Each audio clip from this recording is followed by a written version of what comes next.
여러분, 이번 안식을 휴가 중에 매담수 여러분께 말씀드린 대로 여러 교회를 방문하게 되었습니다. 설교하는 목사 입장이 아니라 순수한 예배자 입장에서 예배를 드리고 싶었던 것이 가장 중요한 이유였고요. 또 하나 이유는 저희 교회와 규모가 비슷한 조국 교회를 방문해서 그들은 어떻게 예배를 드리는지를 탐방하고자 하는 이유가 있었습니다. 그래서 가능하면 여러 교회를 방문하여 예배를 드렸습니다. 그러던 중에 문득 제가 신학교 다닐 때 아주 신실했던 동기생이 생각이 났습니다. 저보다 나이는 2살 어렸지만 정말 매우 진실하고 열정적이었던 기억이 나서 그 동기생 목사는 어떻게 목회를 하고 있을까 궁금했습니다. 그래서 주소를 찾아서 동기생이 목회하는 파주를 찾아갔습니다. 동기 목사님은 저보다 나이가 어렸지만 머리가 하얗게 흰머리가 가득했습니다. 너무너무 반갑게 저를 맞아주었습니다. 그런데 섬기는 교회는 많은 노력을 쫓고 있었습니다. 그러나 목사님은 지금이 너무 평온하다고 하시고 요즘같이 하나님을 깊이 만나는 때가 없다고 고백했습니다. 저녁을 나누고 헤어지려는 그 시간에 저에게 꼭 물어볼 것이 있다고 목사님 꼭 대답해달라고 하는 겁니다. 무슨 질문일까? 매우 진지하게 묻는 질문은 뜻밖에도 목사님은 정말 천국과 지옥을 문자 그대로 믿느냐고 질문하는 것입니다. 여러분, 목사가 목사에게 천국과 지옥을 믿느냐 묻는 자체가 무슨 질문 같지만 너무나 진지하게 묻기 때문에 저 역시 진지하게 저는 성경 말씀 그대로 천국과 지옥을 믿는다고 대답했습니다. 그리고 왜 이런 질문을 하는지 물어보았습니다. 목사님의 대답은 이랬습니다. 너무나 자기 친구 중에 너무나 신실하게 목회하는 친구 목사님이 계시다. 주변의 모든 사람들이 모두가 인정하는 진실하고 신실하고 열정적 목사님이셨고, 그래서 목회도 너무 잘 돼서 교회가 날마다 부흥하는 교회였습니다. 그러던 어느 해가 몇 년 전이죠. 이 목사님이 휴가차 전라도 어느 지역에 한적한 기도원을 찾아 기도하던 중에 천국과 지옥을 다녀오는 특별한 경험을 하게 됩니다. 이 경험은 너무나 또렷하여 부인할 수 없는 경험이었습니다. 중요한 것은 한 번으로 끝나는 것이 아니라 기도할 때마다 반복되고 나가서는 너는 네가 본 것을 그대로 전하라는 메시지를 받아다는 것입니다. 여러분, 평소에 천국과 지옥을 안 믿는 것이 아니었습니다. 교회에서 천국과 지옥 설교도 많이 했답니다. 그러나 장로교 목사로서 성경에 기록 표현되지 않은 천국과 지옥의 구체적인 현상을 전하는 것은 도무지 마음이 내키지 않는, 허락되지 않는 것이었습니다.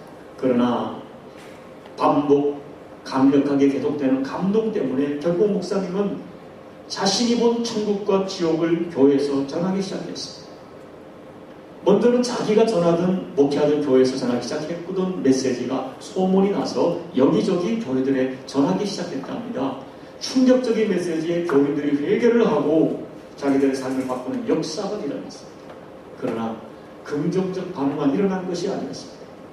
결국은 이단 시비가 붙어 교단에서 더 이상 전하지 말라는 경고를 받았지만 계속되는 강력한 감동으로 천국과 지옥을 전하다가 결국은 교단에서 목사직이 면직되고 말았습니다.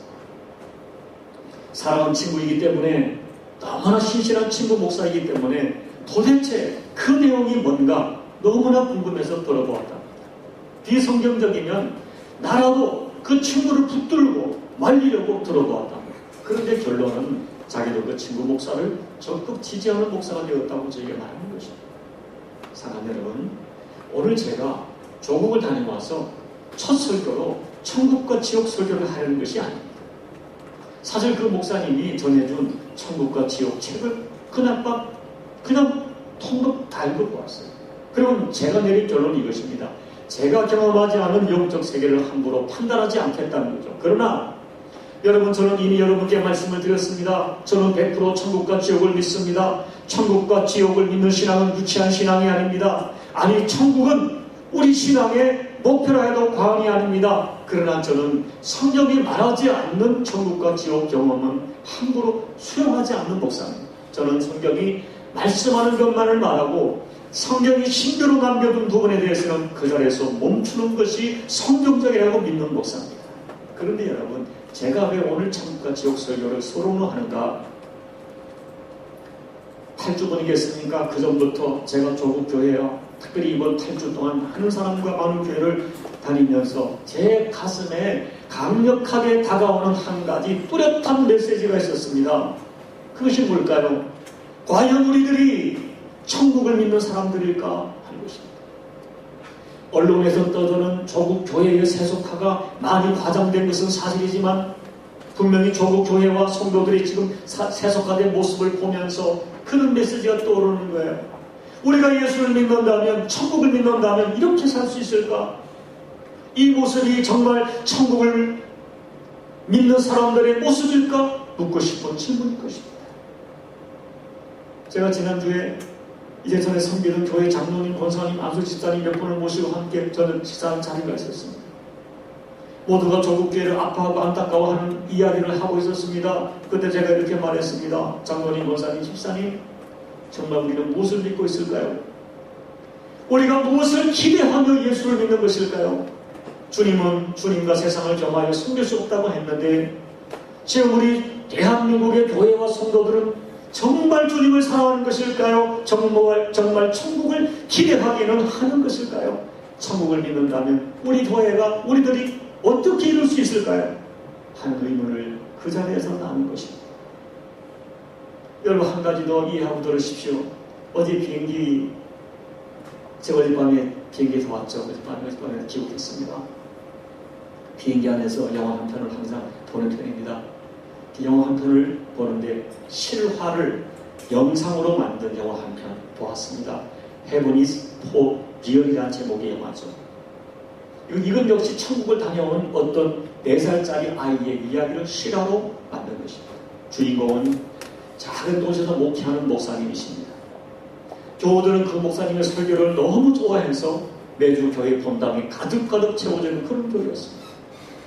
가정적으로 아내에게 너무 다정다감하고 두 자녀에게 너무 다정한 아버지였습니다.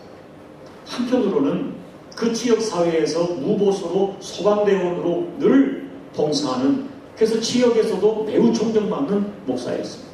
그런데 여름 휴가를 다녀오는 어느 날 4살짜리 남자아이가, 둘째 아이가 고열과 함께 구토를 계속하는 것입니다.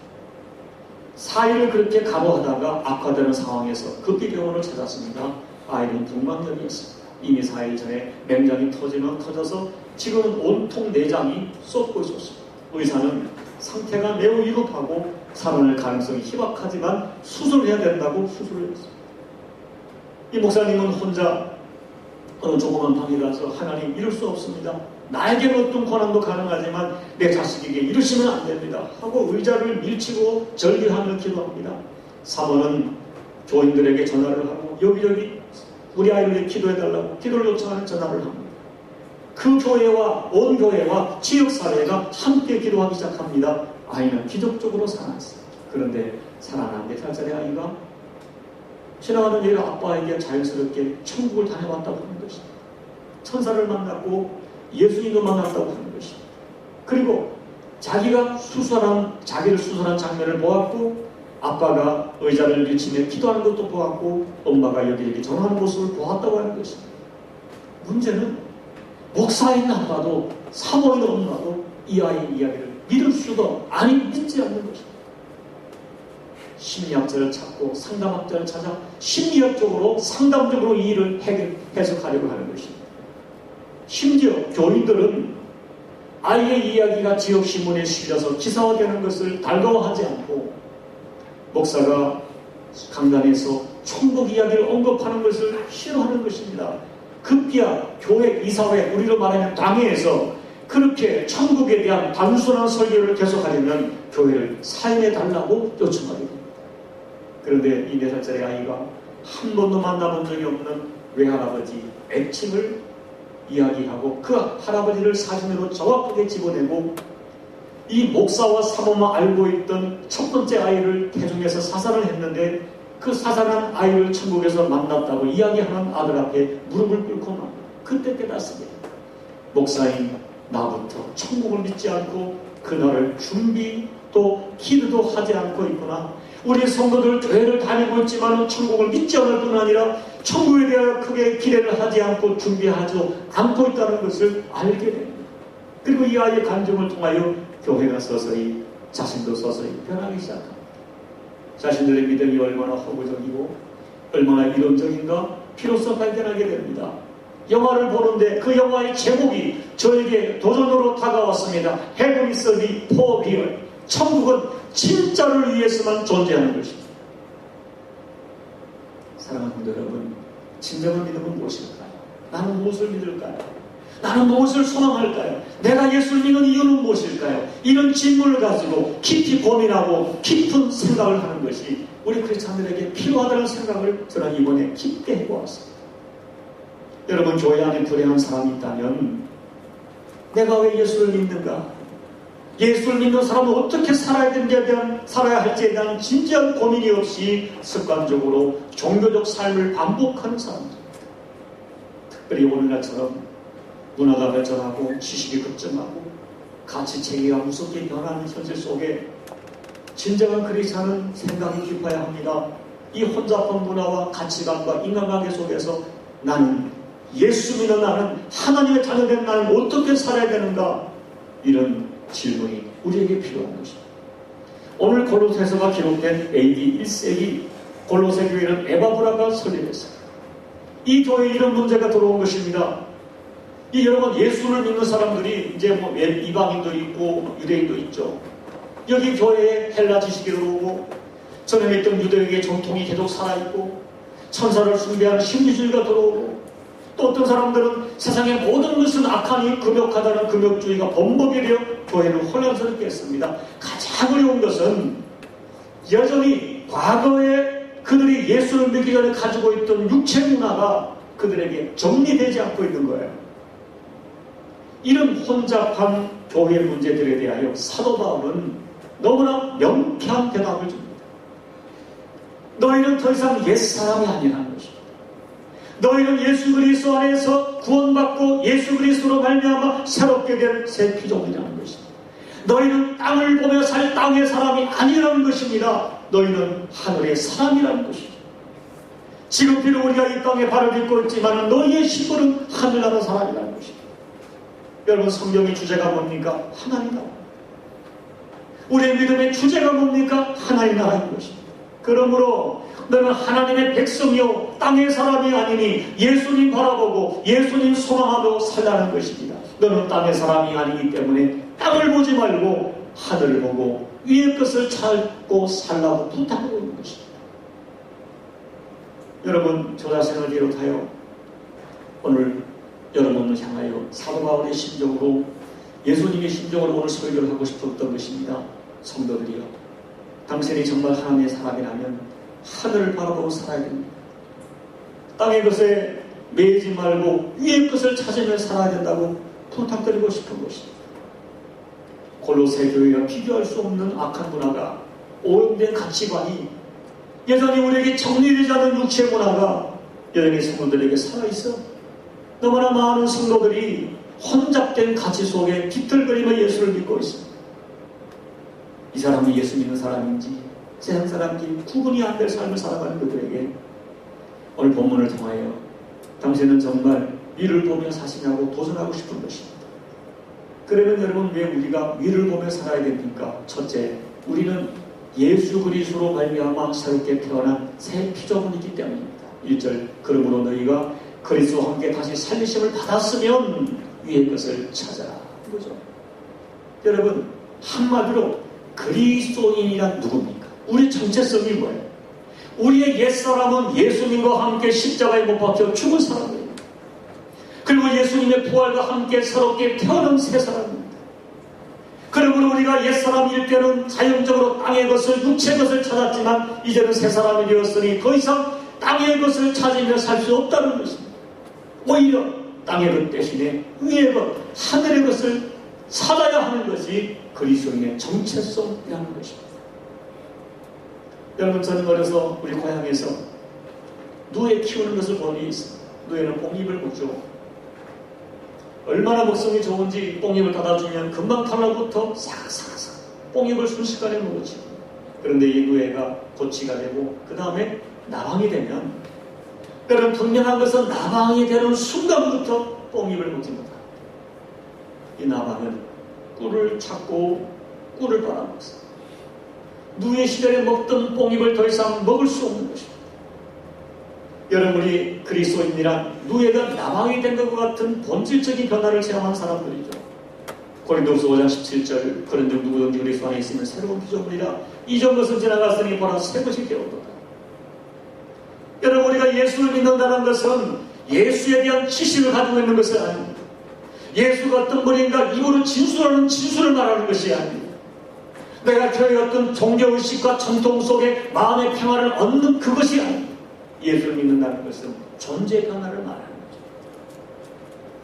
로마서 6장 6절에 바울이 말한 것처럼 우리가 알거니와 우리의 옛사람이 예수와 함께 십자가에 못 박혀 죽은 것은 죄의 몸이 멸하여 다시는 우리가 죄에게 종로로 타지 아니하려 함이라.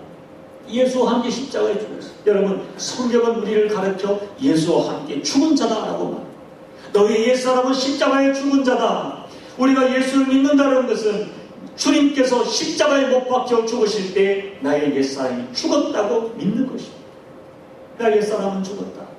그리고 나는 예수와 함께 새롭게 살아났다. 이것을 믿는 것입니다. 여러분, 우리가 예수를 알기 전에는 세상, 육체, 세상의 성공, 세상의 부요, 육체의 요구, 이것이 우리 인생의 목표였습니다. 우리는 본능대로 살았습니다. 육체가 원하는 것을 따라 살았습니다. 내 이성과 내 생각에 의지하여 내 생각이 끄는 대로 살아갔습니다. 그때 우리는 철저하게 땅의 성공, 땅의 부요, 이것이 인생의 성공으로 알고 살았습니다. 그러나 예수님 만나 우리는 우리의 죄를 깨닫습니다. 내가 얼마나 큰 죄인인가를 깨닫게 됩니다. 그분의 흘리신 보혈이 우리 옛사람의 죄 때문임을 알게 되고, 그리고 그분을 구주로 영접하는 순간 우리 옛사람은 죽어지고 우리는 새로운 피조물로 탄생되어지는 것입니다. 이건 하나님의 약속의 말씀입니다. 그리고 여러분, 성경을 보십시오. 예수님 만난 사람 다 변했습니다. 삭개오를 보세요. 삭개오는 돈이 인생의 목표였어요. 매국노 소리를 들어도, 사람들에게 왕따를 당해도 돈을 인생의 절대 가치로 살고 절대로 돈을 포기하지 않았습니다. 그 옛사람은 돈의 노예였습니다.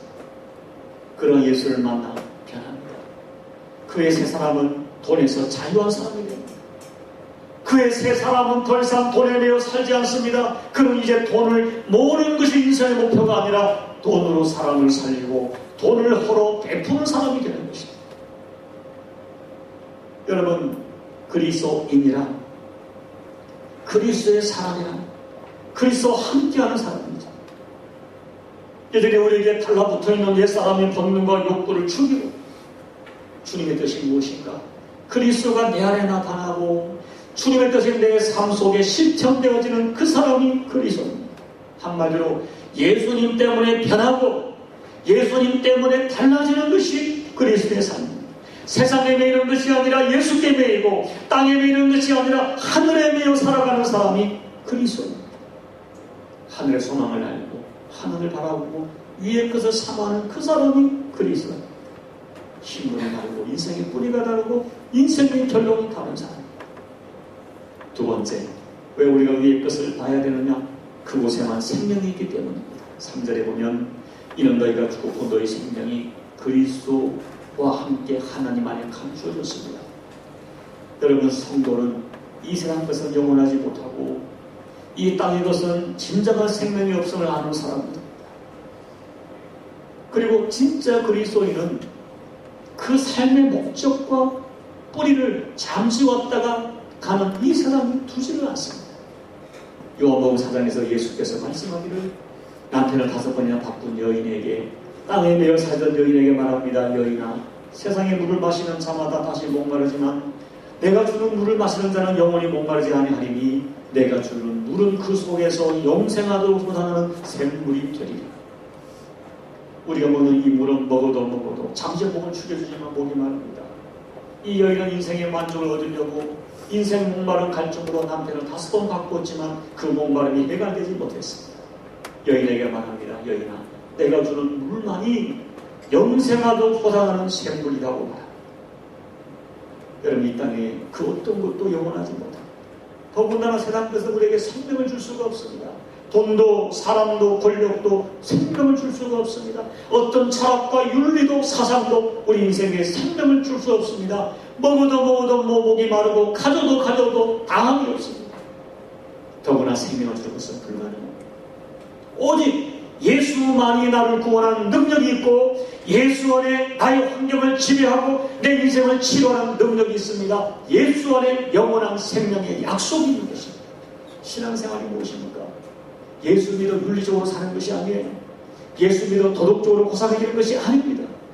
예수 안에 생명의 있음을 깨닫고 그 생명 대신 예수께 내 인생의 뿌리를 내리고 예수님을 내 인생의 목표로 삼는 것, 이것이 신앙생활입니다. 예수님 안에 영원한 생명이 있다.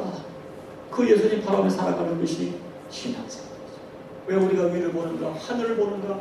그곳에만 생명이 있기 때문에. 셋째, 우리가 왜 위를 보며 살아야 되는가? 그곳에 사랑하는 주님이 계시기 때문입니다. 1절과 4절. 거기는 그리스도께서 하나님 우편에 앉아 계시니라. 우리 생명 되신 그리스도께서 나타나실 그때에 너희들 그와 함께 영광 중에 나타난다. 여러분, 사랑하는 사람을 그리워하는 것, 사랑하는 사람이 계신 곳을 자꾸 바라보는 것은 그 누군가를 사랑하는 강력한 증거. 주께서 말씀하기를 네 보물이 있는 곳에 내 마음이 있느니라. 주님 말씀처럼 우리의 옛사람은 내가 보물이었습니다. 돈이 보물이었습니다. 세상의 부여가 내 보물이었습니다. 그러나 이제는 세상의 보물이 바뀌었습니다. 내 인생의 보물이 바뀌었습니다. 예수만이 내 인생의 진주십니다. 예수님만이 내 인생의 사랑의 대상입니다. 이제는 예수님 사모하고 예수님 바라보고 예수님 그곳 계신 곳 보며 소망하며 삽니다. 여러분, 그분이 사랑하는 것 나도 사랑하게 되고 그분의 관심이 나의 관심이 되었습니다. 이것이 위의 것을 바라보는 성도의 삶인 것입니다. 여러분, 생각해 보세요. 진지하게 물어보세요. 만일 한 사람이 예수 안에 있다고 주장하지만 예수님을 사랑한다고 고백하지만 솔직히 진짜 그의 관심이 여전히 세상 것으로 충만하고 그의 생활 스타일이 세상 자랑으로 충만하다면 그는 스스로 속고 있거나 스스로 속이는 사람입니다. 진짜 그리스도인은 진짜 예수를 사랑하는 사람입니다. 말로만 사랑하는 것이 아닙니다. 사랑하는 그분께 매이는 것이죠. 내가 사랑하는 그분께 인생의 초점을 맞추는 것이죠. 그리고 그분과 함께 만날 영광의 그날을 기대하며 살아가는 것이죠. 그런 사람에게 2절의 말씀, 위의 것을 생각하고 땅의 것을 생각지 말라는 말씀은 너무나 정확하고 명확한 진리인 것입니다. 다시 말씀드립니다. 여러분, 성경의 주제, 우리 신앙의 주제는 하나님 나라입니다. 하나님 나라를 이룰 수 있는 핵심이 예수 그리스도의 십자가입니다. 부인할 수 없는 진리가 이것입니다.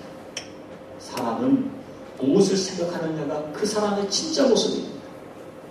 여러분, 솔직히 여러분이 시간과 정성을 들여 염려하고 생각하고 얻고자 하는 것이 무엇입니까? 그것이 정말 하늘에 속한 것입니까? 아니면 땅에 있는 것들입니까? 성경은 말합니다. 스스로 속이지 말라. 위의 것을 찾으라. 고민합니다. 이제 말씀을 마칩니다. 여러분, 지금 서울에서는 명량이라고 하는 영화 역사례로 지난 8월 15일로 가장 많은 관객 1,300 몇만 명을 이제 초과했어요. 우리 딸들이 보자고 해서 심야극장 가서 새벽 2시까지 영화를 봤습니다. 사람들은 이순신이라고 하는 영웅의 모습에 환호합니다. 그분은 진짜 영웅이십니다. 12척의 배로 300척의 적선을 물리친 세계 전쟁사 인류가 없는 대성을 거둔 진정한 영웅이죠. 그분이 기림하는 한산도 통영에도 가보았습니다.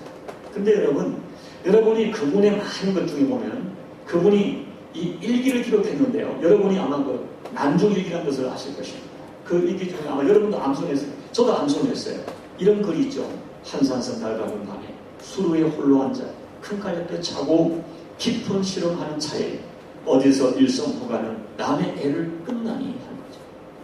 이런 내용입니다. 다리 휘역증 밟은 밤에 큰 칼을 옆에 차고 남의 앞바다 한산 앞바다를 내려다보이는 수도에 큰 누각에 혼자 앉아 깊은 시험을 하고 있습니다.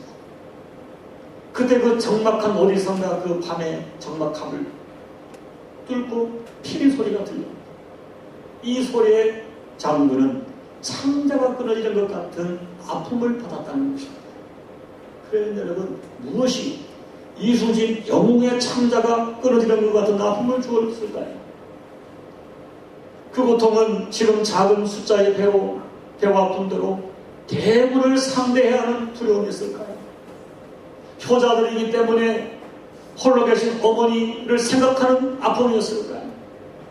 자기를 이해하지 못하고 모함하는 이 정치꾼들과 임금들에 대한 그 아픔 때문에 창자가 끊어지도록 아팠을까요?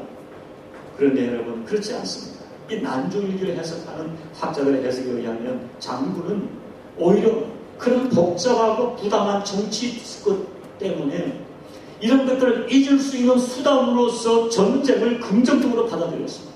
오히려 전쟁을 이 복잡하고 이런 것들을 잊어버릴 수 있는 수단으로 긍정적으로 받아들였죠. 그런데 그날 밤에 장군이 창자가 끊어지도록 아프게 한 것은 이것이었습니다. 도대체 나는 누구인가? 나는 어디서 와서 어디로 가는가? 인생의 본질에 대한 문제 때문에 창자가 끊어지는 아픔을 경험하는 거죠. 여러분 어디를 보며 살고 계십니까? 여러분의 인생의 진지한 초점은 어디에 있고 정말 내가 예수 믿는 나가 무엇을 소중한 가치로 붙들고 있습니까? 천국을 믿는다고 말하는 내가 무엇을 붙들고 살고 있습니까?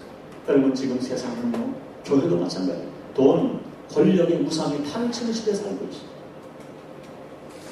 우리는 지금 불순한 탐욕과 육체를 자극하는 문화가 극성을 부리는 시대에 살고 있습니다. 이 악하고 부패한 문화 속에 많은 그리스도인들이 너무나 맥없이 돈에 매이고 욕심에 묶여 힘없이 끌려가는 모습을 반복하고 있습니다. 예수를 믿는다고 하지만 실상은 땅의 것에 집착하고 땅의 것을 붙들고 땅의 부유와 성공에 환호하는 착각 속에 허상 속에 살고 있습니다. 여러분 고민합니다. 복음은 이론이 아닙니다.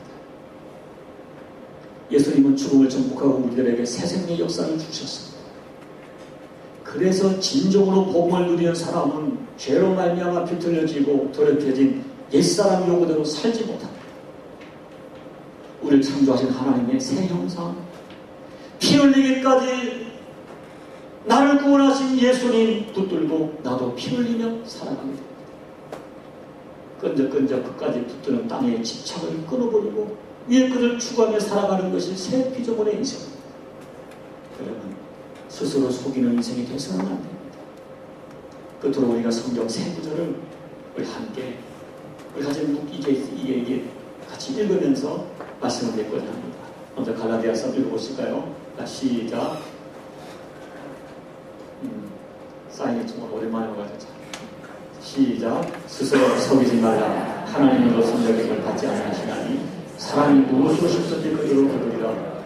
자기의 육체를 위하여 심는 자는 육체로부터 썩을 것을 거두고 성령을 위하여 심는 자는 성령으로부터 영생을 거두리라. 그 다음 영웅입니다. 로마서 8장 12절 시작. 그러므로 형제들아 우리가 빚진 자로 돼 육신에게 져서 육신대로 살 것이 아니니라. 너희가 반드시 죽을 것이로되 영으로서 몸의 형체를 죽이면 살리니 무릇 하나님의 영으로 인도함을 받는 사람도 하나님의 아니라. 마지막 한 가지 시작. 그러므로 너희가 그리스도와 함께 살리심을 받았으면 위의 것을 찾으라. 거기는 그리스도께서 하나님 앞에 앉아 계시느니라. 기도드리겠습니다. 우리 함께 기도할 때 하나님 아버지, 하나님은 속지 않습니다. 정말 내가 땅의 것에 매여 땅의 것을 집착하며 예수가 목적이 아니라 예수가 수단인지, 내가 천국을 정말 소망하며 사는지, 솔직히 천국에 대한 기대보다도 땅의 부요 땅의 것에 매여 허덕이며 살아가는지 주께서 아십니다. 땅을 위해 심는 자 땅으로부터 썩은 것을 거두고 영을 위하여 심는 자 그 영으로부터 생명을 거두리라. 형제들아 우리가 빚진 자로 돼 육신에게 져서 육신대로 살아서는 안 될 것이다. 너희가 육신대로 살면 반드시 죽을 것이로되 영으로서 몸의 현실을 죽이면 살리라. 형제들아, 너희가 그리스도와 함께 살심을 받았으면 위의 것을 찾아라. 그곳에 하나님 그리스도 예수께서 하나님 우편에 앉아 계십니다. 우리 함께 주신 말씀을 놓고 성령이 주시는 감동을 따라 함께 기도드리겠습니다. 하나님